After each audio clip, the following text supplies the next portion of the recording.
guys, I'm Emiline, aka Winterstar Cosplay, and in this video I'm going to be showing you how I made my foolish cosplay from Dream SMP. This video is only part 1 where I show you how to make all of the EVA foam portions, including the collar, bracers, belt, and headpiece.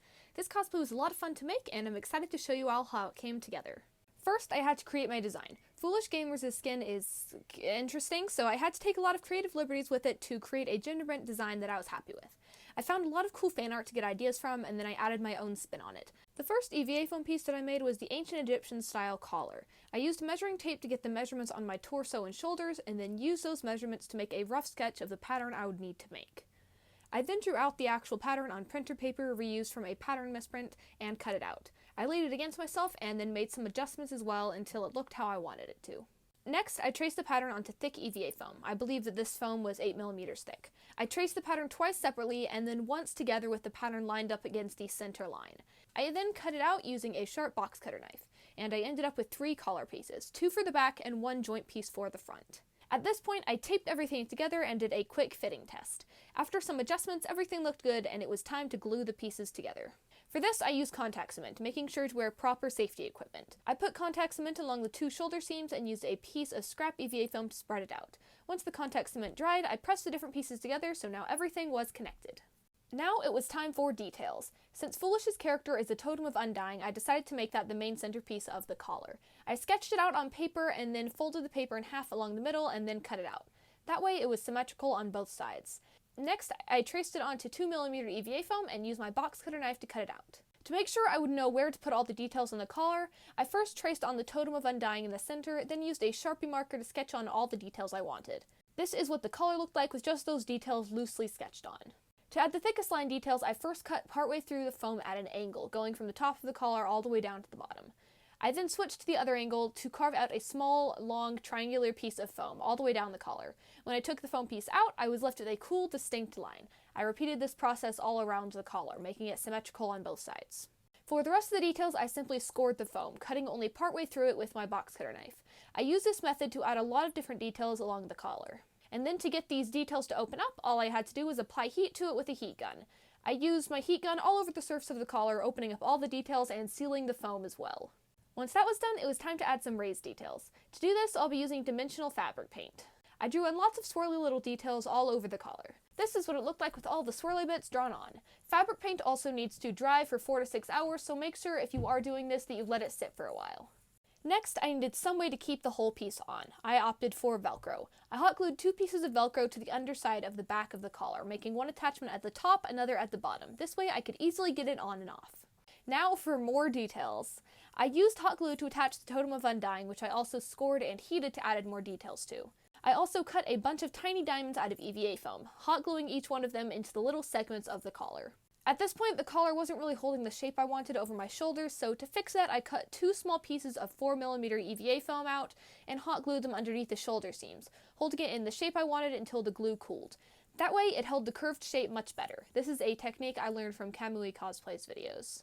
Now that the base build was done, it was time to prime it. For this, I used Flexbond Primer from Cosplay Supplies. Flexbond is great because it's non-toxic, flexible, and super easy to apply. I also have an affiliate code for Cosplay Supplies, so you can use the code WINTERSTAR or the link below to get 5% off your order. For the Flexbond, all I had to do was brush on a layer over the surface and sides of the collar and let it dry. Then it was time for painting. Most of the paint I used for this build was from Plaid, and they did generously provide some of the paint I used. And for the base color, I just used their antique gold brushed metal. I painted on 3 or 4 layers of gold acrylic over the whole thing, letting it dry in between each one until I was happy with the coverage. For the little diamond details, I mixed together a couple different colors to get the right shade and finish. I then used a smaller paintbrush to paint all of the little diamonds a shiny green. For the totem of undying in the middle, I mixed together a couple different shades of blue together, painting it in the same way. Then it was time for shading. This is one of my favorite parts of building foam pieces because this is when it all really starts to come together. For the totem, I first mixed a darker shade of blue and used a super tiny brush to apply it along all the areas where I wanted shading. I then used my finger to blend it out. To add a bit more realism, I used the same tiny brush to add some cracks and little seams and used my finger to blend them out. I repeated the same process for all of the diamonds except in a darker shade of green. Finally, it was time to shade and weather all of the gold. For this, I used mostly brown and black acrylic paint with a bit of red mixed in. I watered it down a lot and then brushed it over the cracks and details of the gold, using a paper towel and my finger to wipe most of it off again. I kept adding more layers of paint over it, blending it out with my finger until I was happy with the result. And then the collar piece was done. Here is the finished result. I'm really happy with how it turned out, and it provided a great base of how I wanted to do the details for the rest of the cosplay. The next part of the cosplay that I made were the bracers. To start, I used a base bracer pattern that I made a while ago, which you can get in my Etsy shop, linked below. I changed the shape up a bit and then cut it out. I then traced the half bracer pattern 4 times to 4mm EVA foam and cut out all the pieces using my box cutter knife. To connect the pieces, I used more contact cement. I put some on the middle seams of all 4 pieces, spread it out with a scrap piece of foam, let it dry, and then pressed all the pieces together, making sure they all lined up properly. Next up was the details. I used a Sharpie marker to sketch some on, following what I did for the collar since my original design was somewhat lacking in clarity. I scored the foam partway through with my box cutter to make the details and then heated up the entire surface of the foam bracers, opening up all the scoring and sealing the foam. I repeated this process for both of the 2 bracers, making sure to make them both symmetrical. Just like for the collar, I then used 3D puffy paint to add swirly details. And this is what it looked like with most of the details on it. The only thing left for details was to cut out a large diamond shape out of 2mm EVA foam and then use hot glue to attach it to the middle of both bracers. To make the attachments, I used more Velcro, adding 2 attachments to each bracer with hot glue, one near my wrist, the other near where my elbow would be. That way it stayed on securely. In order to keep the bracer in a curved shape, I thoroughly heated it up with my heat gun and then held it in that curved shape until it cooled. That way it stayed shaped like that all on its own. Next up was the priming stage. I painted on a layer of Flex Bond all over the surface of both bracers. Once it was completely dry, it was time for painting. I did several layers of brushed metal gold until I was happy with the coverage. I used the same shade of green as before for the diamonds on the bracers, using a smaller paintbrush to make sure I got all of it. I then added shading, using a darker shade of green to make the shadows and small cracks. To weather the gold portions, I used a dark, watered-down acrylic paint, then brushed it over the cracks and details, using a paper towel to wipe most of it off again. Then, just like before, I kept layering the paint and blending it out and wiping it off with my finger until I was happy with how it looked. And then the bracers were done. I'm really happy with how they turned out. I think the details and colors work really well together, and they match the collar as well. The next part to make for this cosplay was the belt.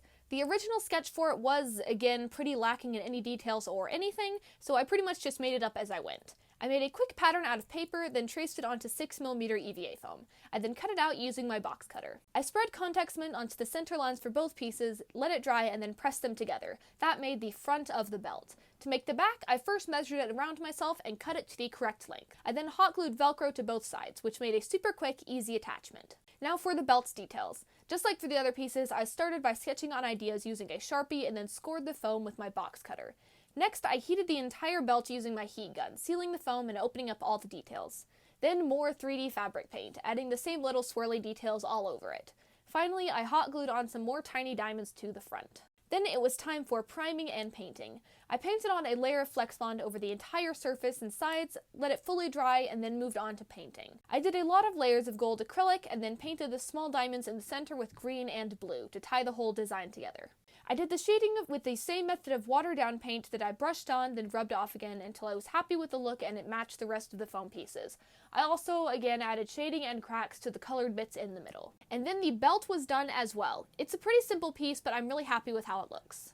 Finally, I needed to make the headpiece to help mimic the Totem of Undying look for my face. I first made a pattern out of paper by sketching and cutting stuff out and holding it up to my face until it looked right. I then traced it onto 2mm EVA foam and cut it out. Next, I sketched on some base details and scored it with my box cutter. Since this was a pretty small, thin piece, I didn't add any details with layers of foam or 3D paint, just the scoring. Then I just had to heat it up, and the base build was done. Super quick and easy. I primed and painted the headpiece just like all of my other foam pieces, except this one didn't have any color parts, just pure gold. I did the same method of shading as well, except at the end I took a very small paintbrush and went over all the detail lines with it, making them stand out more. And then the headpiece was done. I really like how it looks, and it was super quick and easy to put together. And that concludes part 1 for the making of for my genderbent foolish cosplay from Dream SMP. Part 2 should be up soon when I complete the rest of the cosplay. Make sure to subscribe to my channel so you don't miss it. Thank you all for watching, and I'll see you all next time.